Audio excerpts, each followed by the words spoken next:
યુગ ઋષિનો સંદેશ। શિક્ષણમાં ધરમૂળથી ફેરફાર થશે।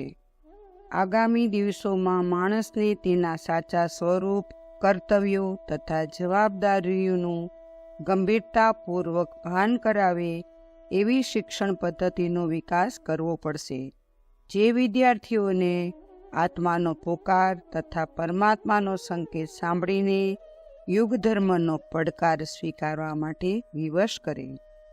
શાળાના અભ્યાસક્રમમાં એવી બાબતોનો સમાવેશ કરવામાં આવશે। શિક્ષકોએ પોતાના ચરિત્રને ઉચ્ચ બનાવવું પડશે। આ નિયમિત શિક્ષણની વાત થઈ, જેને શાલેય શિક્ષણ કહે છે, તે જરૂરી છે, પરંતુ સંપૂર્ણ નથી।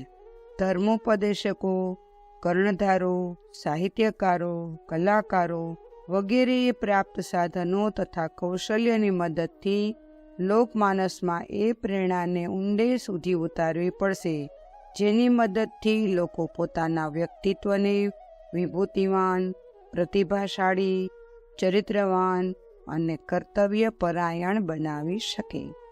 આવા શિક્ષણ માટે અત્યારથી તૈયારી કરવી પડશે, જેનાથી આવતી સદીના લોકો આદર્શવાદી, કર્મનિષ્ઠ અને સિદ્ધાંતવાદી જોવા મળે।